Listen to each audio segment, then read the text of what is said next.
Welcome to Basic Brewing Radio for Thursday, May 12th, 2016. I'm James Spencer. Here at Basic Brewing Radio, we're all about home brewing. This week, the last audio that I recorded from the New Zealand Homebrew Conference. Chris Colby, editor of Beer and Wine Jounal.com, dives in deep on beer foam. How is it made? And what are the factors for a foam enhancement and foam inhibition? If you're new to home brewing or would like to get into the hobby for the first time, check out our website, basicbrewing.com, where you can find archives of our audio and video podcasts and our DVDs to walk you through basic and more advanced brewing techniques. And if you buy any of our DVD combos, you get a free basic brewing bottle opener. And don't forget to get a copy of our Brewer's Logbook. You can use it to log and track up to 50 batches of beer. You can follow me on Twitter. My username is Basic Brewing, all one word. We also have a Basic Brewing Radio and Basic Brewing Video page on Facebook at facebook.com/basicbrewing. My old identity, Basic Brewing James, I'm afraid is no more because they wanted proof of my ID, and my first name is not Basic Brewing. So you can still find us at the show page and Twitter and email, of course. Thanks again to everybody clicking on the Amazon.com associate link on our BasicBrewing.com site. Whenever you think of Amazon, think of us and click on our associate link first. It won't cost you any extra, and you'll be helping us to bring you this show, and we greatly appreciate your support. We also have associate links for Brew Your Own magazine and the American Homebrewers Association on our site. You can find our Basic Brewing iPhone app on iTunes, our Android app on Amazon.com. We have a Windows Phone app. We're on the BlackBerry podcast directory, and we're on the Stitcher app as well. And I've been told that we've been approved for Google Play. So I don't know. I don't have a way to see that. But if you've been asking for us to be on Google Play, check that out and see if we're there. If you want to put a tip in our tip jar, some coinage in our virtual guitar case, you can go to basicbrewing.com/support. Thanks to everybody who's done so already. You'll get an email with bonus material when you give through that link. Our hotel has been booked and our plane tickets have been purchased for HomebrewCon in Baltimore in June. Steve Wilkes, Andy Sparks, and I are headed out that way. I'm very excited about that. The National Homebrewers Conference is an awesome event to meet homebrewers, sample some tasty homebrew and commercial beers, and to learn a ton about how to make your beer better. And I'm hoping that we'll get a ton of material for the podcast out there and have some fun while we're doing it, too, of course.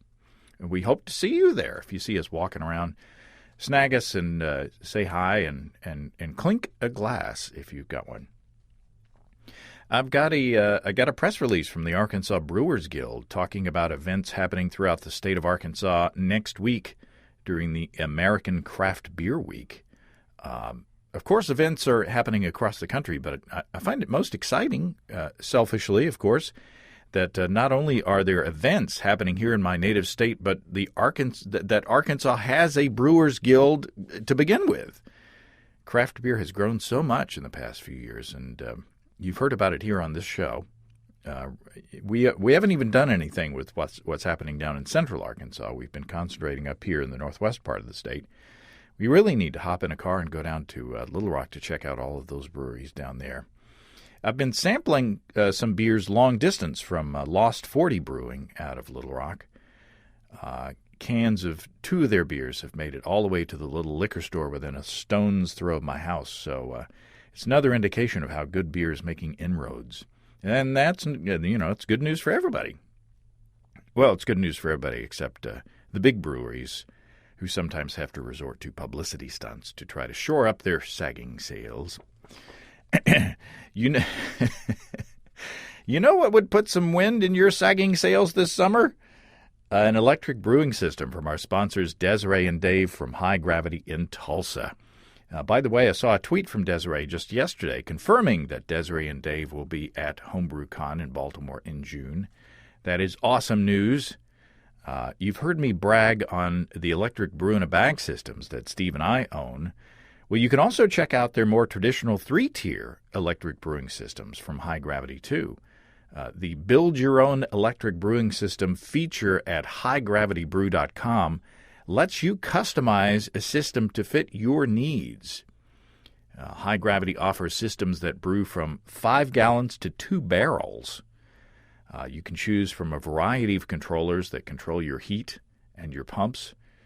You can pick the gear that is right for you. And for ingredients and many other products, High Gravity offers $7.99 flat rate shipping. Check all that out at highgravitybrew.com. And there's a video, speaking of the controllers, Desiree and Dave made a video and put it on their YouTube channel at youtube.com/highgravitybrew, talking about the differences between the electronic controllers that they design, build, and sell there at High Gravity. Okay, we had a blast in New Zealand, of course, and obviously gathered a ton of good content. Well, let's round out the material I recorded with our good friend Chris Colby of Beer and Wine Jounal.com. Here, with the introduction, is conference organizer Carl Summerfield. Now, Chris is somebody that I first heard on James Spencer's Basic Brewing Radio. James talks to Chris quite a bit.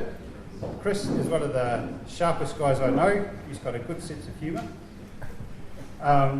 And he's a little bit scary sometimes, just with the amount of stuff he actually knows. So I'm sure you're going to really enjoy hearing what Chris has got to say. So I'd like to introduce Chris Colby.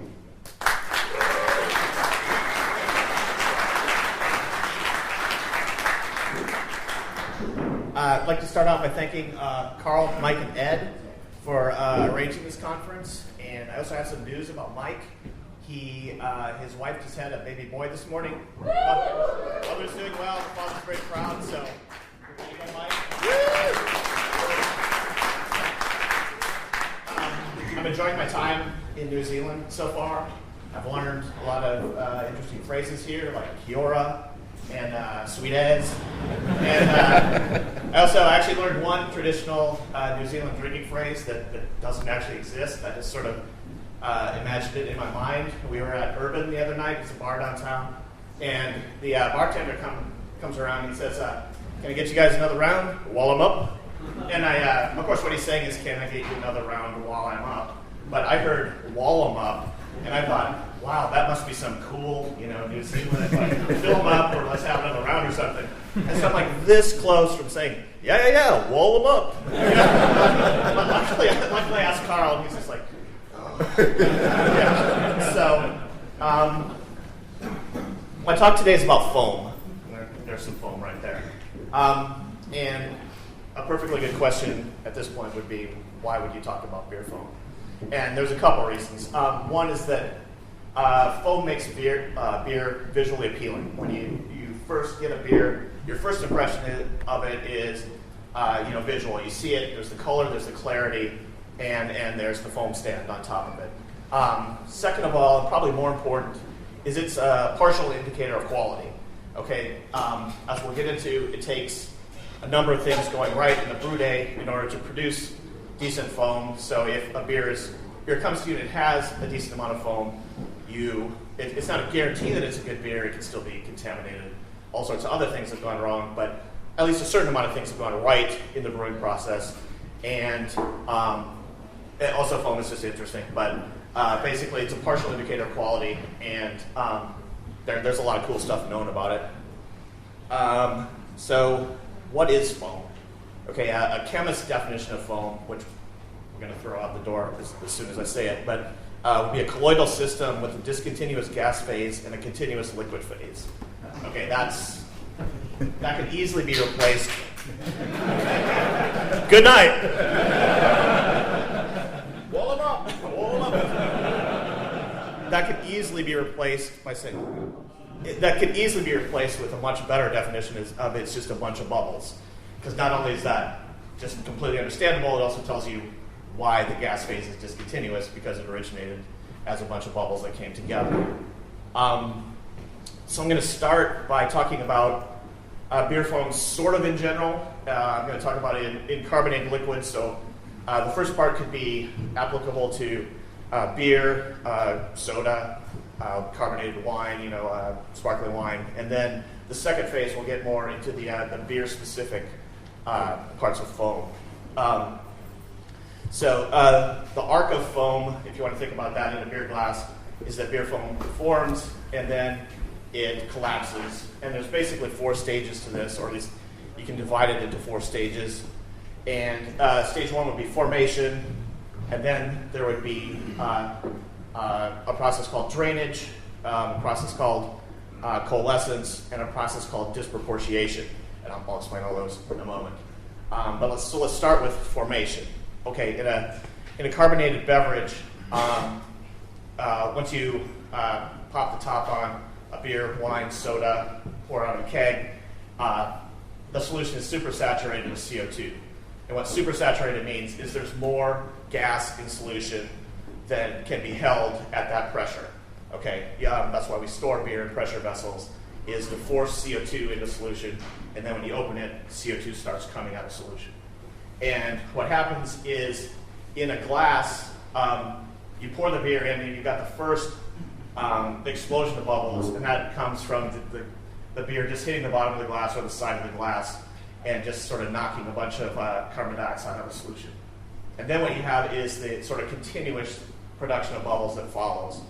And bubbles usually originate from a nucleation site, and this can be any sort of small, microscopic imperfection in the surface of the glass. It can come from any soil on the glass.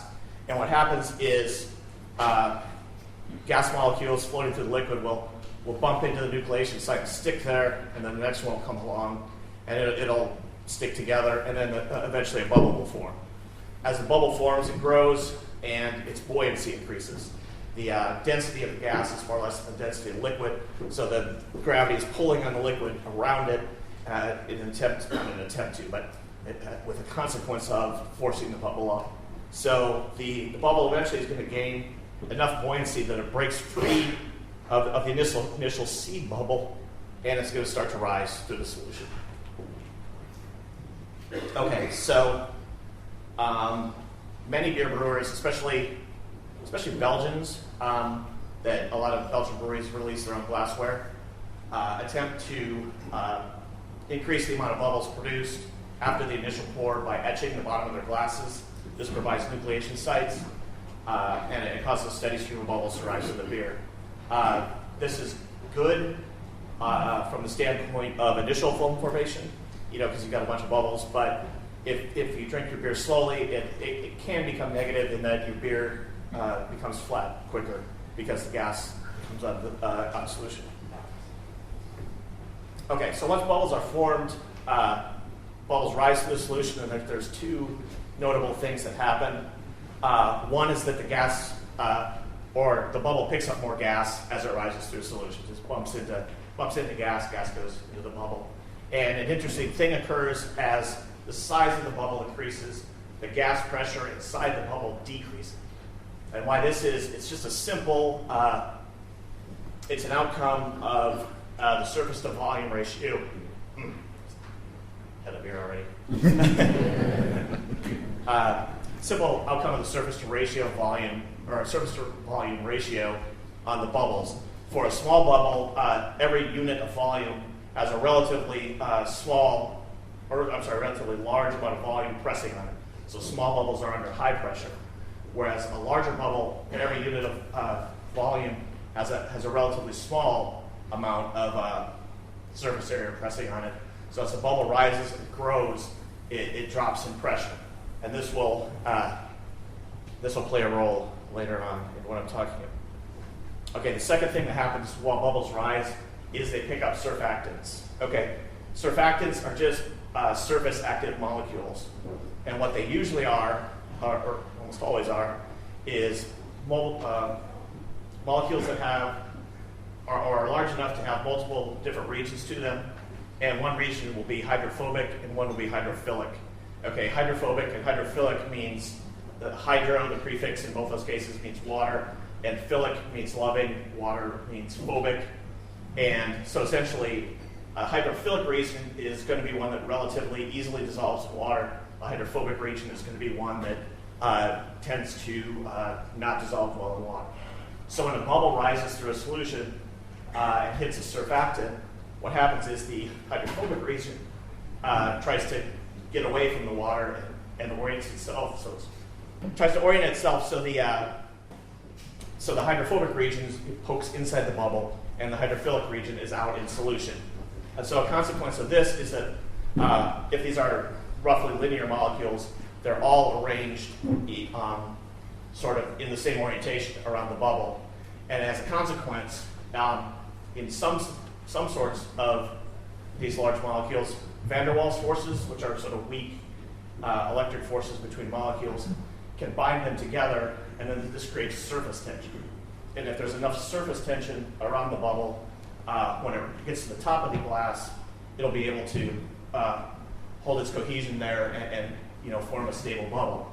And then when a bubble below it comes up, it'll start pushing it up.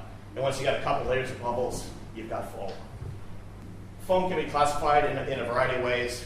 One of the ways is classifying it as monodisparate foam or polydisparate foam. What that means, a monodisparate foam basically means all the bubbles are the same size. And when you pour a beer initially what you get is a fairly monodisparate foam because all the bubbles there come from the initial sort of splashing of the beer into the bottom of the glass, and those all rise up, and they're, at least initial foam is usually very, all the bubbles are the same size. Polydisparate foam is just later, you've got a mix of large bubbles and small bubbles, and those are just two terms that people that don't want to use small bubbles and large bubbles use. To describe foam, so if you're at the bar, it sounds good. It sounds like you know what you're talking about. Okay, so that's foam generation in a nutshell. Bubbles rise, bubbles pick up surfactants, and bubbles remain for at least a bit on the top of your glass. But of course, you don't want the bubbles to remain on top of your glass forever.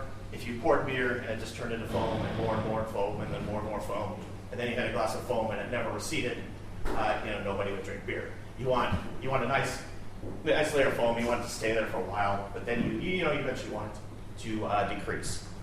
And so foam loss, there are three processes there. One's called drainage. This is completely simple.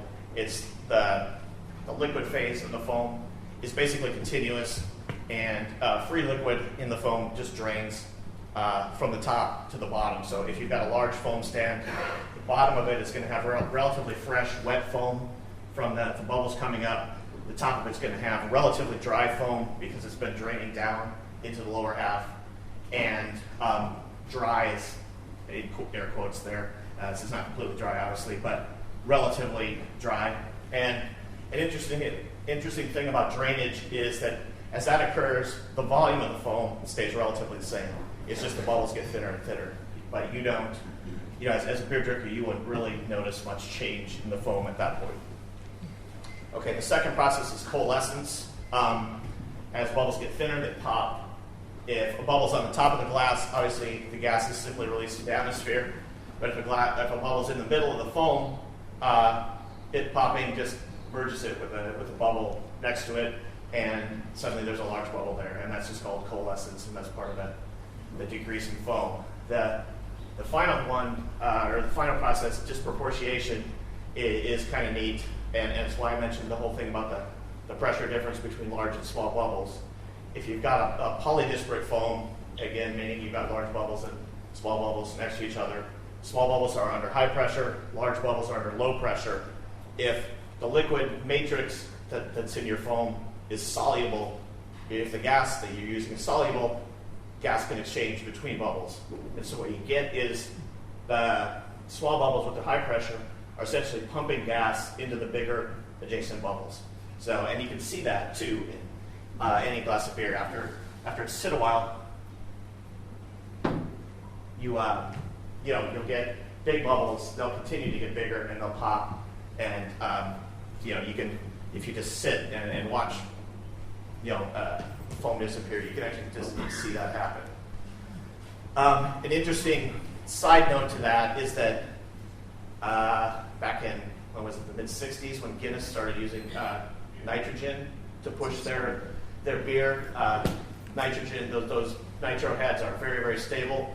That's mostly because nitrogen is less soluble in the foam matrix, so gas is less likely to pass between the bubbles. So one of the one of the mechanisms of foam collapse, the disproportionation doesn't happen as quickly as in CO2 pumped beers.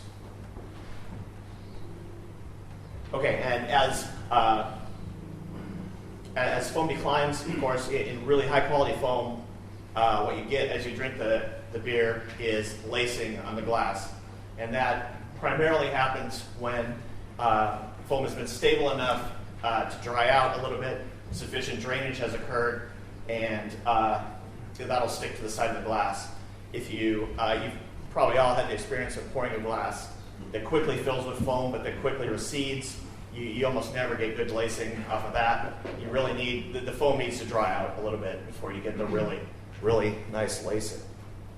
Okay, so that's summary at this point. Foam in general, foam forms from bubbles that rise up through the glass. They pick up surfactants, and then it declines because it drains, it coalesces, bubbles pop, and the small bubbles fill the large bubbles with gas, and they eventually pop. Okay, so let's move into beer foam in specific. Okay, so one of the first questions brewing scientists asked about foam was, well, what's it made out of? It's a fairly simple question. And to answer that, all they needed to do really scoop some foam from beer, stir it up to knock all the gas out of it and analyze it. And it turns out it's mostly carbohydrates, okay, which makes a certain amount of sense. Beer is like a normal 5% beer is 90+% water. Okay, water doesn't foam on its own. Another 5% alcohol. Alcohol doesn't foam on its own. The next highest percentage type of compound in beer is carbohydrates. And we know from pouring soda pop or carbonated wine that carbohydrates do form foams. But we also know they form very unstable foams. If you pour like Coca-Cola in a glass, boom, it foams up, but a couple seconds later, it's flat on top. So, the inference there is that something is stabilizing beer foam that's not present in solutions of, simple sugars. And that thing primarily is proteins. A couple different studies are done, and they found that one of them found that beer that has more proteins over a molecular weight of 5,000 had more and more stable foam. And another study found similar results with proteins over 12,000 molecular weight. So, essentially, if you don't really know what molecular weight of proteins, don't have a good feel for that, essentially, bigger proteins make better foam. And two proteins in particular stuck out. There's one called liquid transfer protein 1, or LTP1, and another is called protein Z. LTP1 is like a lipid transfer protein, and it, get this, it transfers lipids. That's the name. And but the catalytic ability of it, it's an enzyme, has really nothing to do with its foam. It's just that it's has a fairly hydrophobic region on one end of it. And protein Z, which is a slightly larger protein, a very abundant protein, like lipid transfer protein 1, it comes from barley malt, and it survives the entire brewing process intact and ends up in the beer. Okay, most proteins in brewing end up getting cut up at least into polypeptides, if not degraded down to amino acids, but there's a few that survive the whole brewing process and end up in the end. And the LTP1 and the protein Z are two of those, and they're thought to be the major contributors to beer foam. And in particular, LTP1 correlates well with the amount of foam generated, and protein Z correlates with the stability of the foam. Okay, so proteins are the major foam positive element, but there are several minor ones. Among those, isoalpha acids are the most important. When you boil hops, they isomerize into isoalpha acids, or the alpha acids in them isomerize into isoalpha acids, and these end up getting trapped in foam. In fact, as bubbles rise through beer, they pick up alpha acids such that in a low IBU beer, the bitterness of foam is about 4 times the bitterness of the beer. And another sort of interesting quirk is that, there are 3 forms of alpha acids, right? Humulone, cohumulone, and adhumulone. The adhumulone and humulone get picked up by gas bubbles, whereas cohumulone gets picked up to a much less degree. So the the bitterness of beer foam comes mainly from only 2 of the 3 isoalpha acids. Isoalpha acids in foam can be further stabilized by the presence of metal ions, specifically manganese, aluminum, and nickel. Okay, and these wouldn't be things that you would add to your beer, but they would, come along with a malt or whatever. But these metal ions positively charged, and it's thought they basically create a bridge between 2 isoalpha acids, the negative, charged parts of those molecules. So they form a relatively big molecule that sticks on the outside of the bubble and gives it some stability that way. Another thing that just in general is foam positive is a lower pH.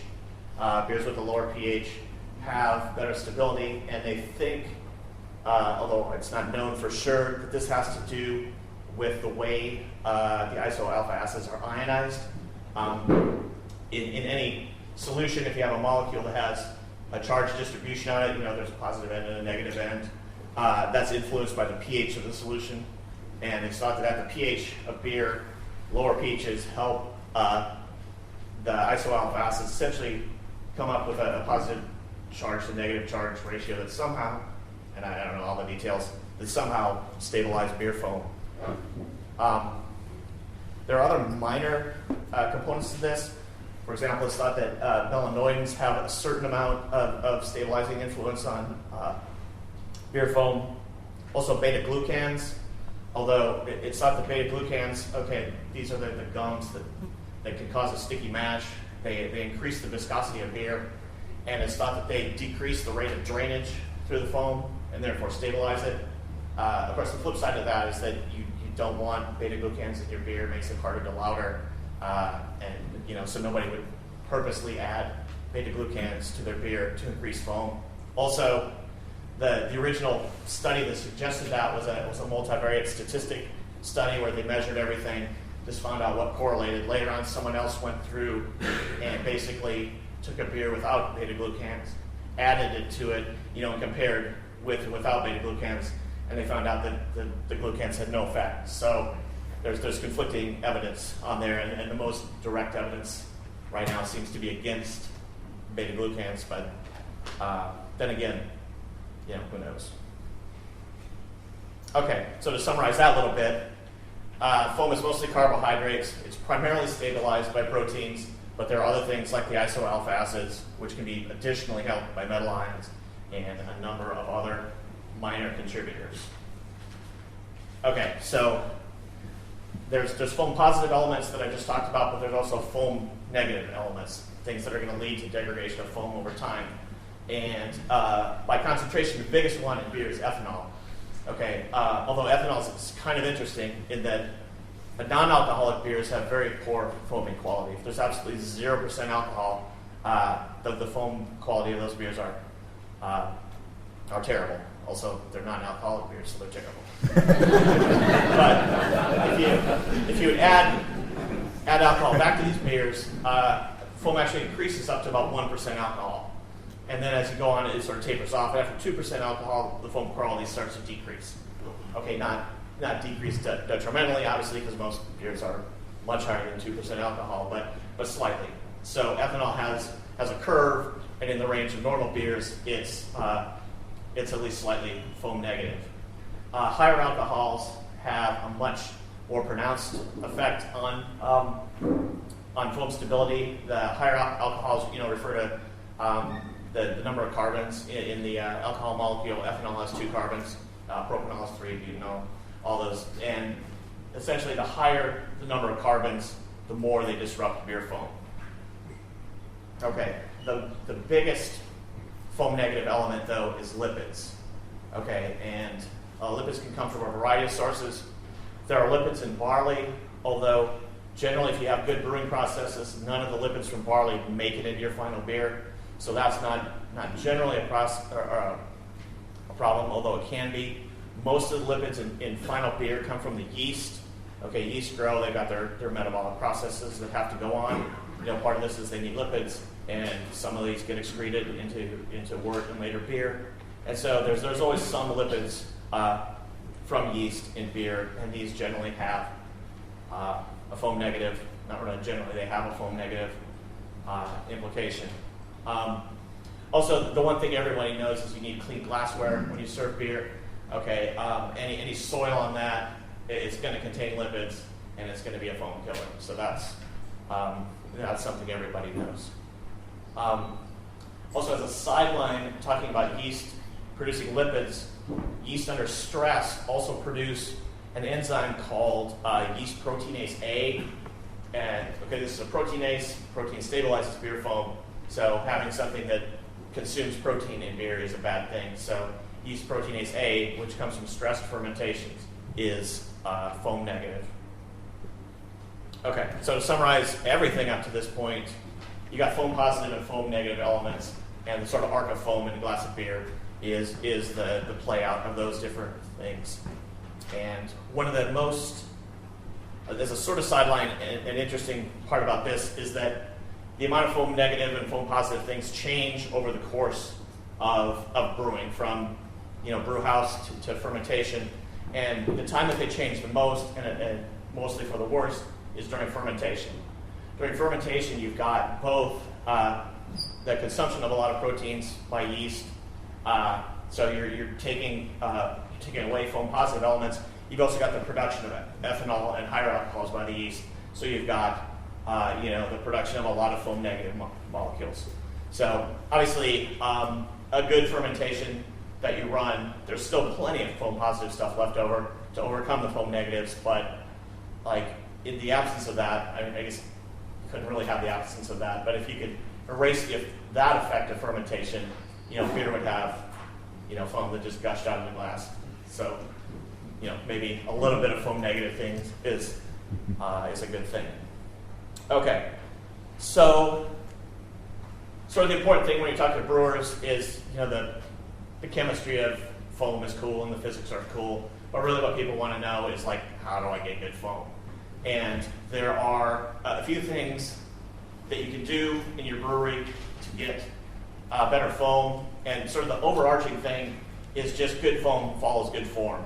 Basically, if you're using quality ingredients, you're using sound brewing production, foam just sort of shows up without you doing anything specifically to create it. But there are a couple things that are probably the biggest drivers of good foam quality, and I would say the first would be running a good fermentation. You don't want your yeast stressed. You don't want them producing yeast proteinase A. So running a good fermentation, an ordered fermentation, which includes pitching an adequate amount of yeast, taking care of yeast nutrition by aerating well and having enough yeast nutrients in the batch, and holding the fermentation at a temperature within the recommended range and steady. If you do that, your shot at getting good foam is very high. A side note on higher alcohol beers. In higher alcohol beers, you're always going to have more ethanol production, and you're always going to have more higher ethanol production too, a little bit more of the quote-unquote fusel oils. So you're always going to have to accept a little bit less foam in a large beer. But running a good fermentation can go a long way towards putting ahead on an imperial stout or a triple or any of those kind of beers. Okay, so as I said, lipids are the major foam negative component. So basically, anything you can do to end up without lipids in your beer is a good thing. Probably the most likely thing that you could mess up and do to add lipids in your beer would be to oversparge, meaning keep collecting wort past the point that you really should. As you sparge initially, the pH is fairly high. You're sparging out the sugars, you're rinsing out the sugars, and that's a good thing. But as you keep going, you eventually get to a point where you're rinsing out tannins, and you're rinsing out silicates, and you're rinsing out stuff you don't want. And among those things you don't want are sort of barley fat. There's lipids in barley, and oversparging is going to rinse those out. And then once they're in your beer, they might have a chance of surviving all the way through to the end. If you're kegging your beer, know that once foam positive molecules get used in creating foam, they can't be used in creating foam again. So I don't know what people do here, but among American home brewers, one way of foaming, or one way of carbonating the beer is you put the beer in the keg, crank up the CO2 pressure, and then shake it to force CO2 into solution. Okay, and that works in the sense that CO2 gets forced into solution, but it also raises a ton of foam inside the keg. Then that's all locked together by surface tension, and that'll just fall out, and then it won't get used again. So you're just using up foam essentially at that point. So it's much better to just take the time, turn up the CO2 pressure, let the beer sit and carbonate on its own, rather than shake it.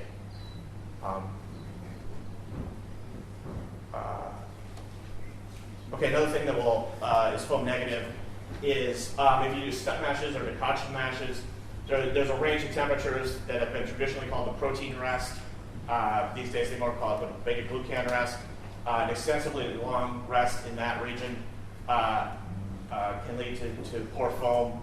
I forget what it is in centigrade, but it's 113 to 122 Fahrenheit. And if you're using fully modified malt, there's no real reason to rest in that region. All the malt starch should have taken care of the beta-glucans.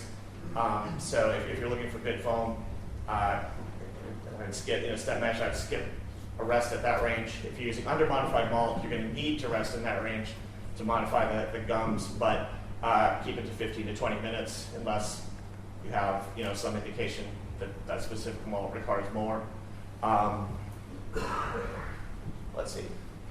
Finally, a lot of people want to solve every problem by just adding something. People would like, it would be nice if there's just, can I just add this to my beer and get more foam? And the one thing I know among American homebrewers, people say just add wheat malt. And among professional brewers, it's add wheat flour. And the idea here is these are high protein malts or flour. It's going to add protein and it's going to make better foam. And the thing is, this works if you're already getting good foam. If your brewing process is sound and you're generating foam, adding more protein is going to add more foam, but it's also going to add the flavor of wheat, which, depending on how much you add and if you want it, may or may not be appropriate. On the other hand, if you're looking to fix a foam problem, it's not going to help. If whatever you're doing is destroying foam in a barley-based beer, adding wheat, those foam negative things are still going to be working and you're still going to kill it. So it's adding a little bit of wheat malt or even unmalted wheat. If you've got good foam and you like more foam, yeah, that's great. But if you're not getting foam and you're thinking of, I just want to add something to counteract my bad brewing practices, no, that won't do. And finally, if you want to add tetroisoalpha acids, these are the chemically modified alpha acids, the companies that release beer in clear bottles. They don't boil hops, they add these chemicals to it that they don't skunk because of the additive. Those are actually foam positive. I don't know if they're available anywhere. And also propylene glycol alginate. If you want to add something called propylene glycol alginate to your beer, that'll help the foam. But there's no real need. No real need for that. Okay. Give it a try and tell us. Yeah, I'm going to go on record and say I don't recommend putting antifreeze in your beer. So anyway, that's foam in a nutshell. Foam forms from bubbles getting coated with surfactants. It resides through a variety of processes that end up in the bubble breaking. And if anyone has any questions, I'd be happy to take them and wall them up. Wall them up!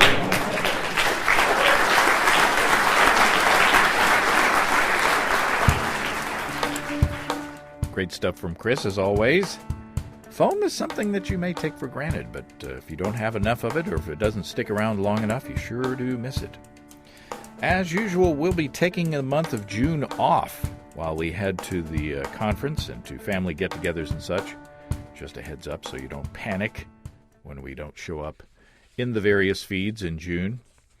Until then, if you have brewing questions, show suggestions, or just want to say howdy, write to james@basicbrewing.com or just fill out the contact form on basicbrewing.com. And please don't forget to tell us where you're from.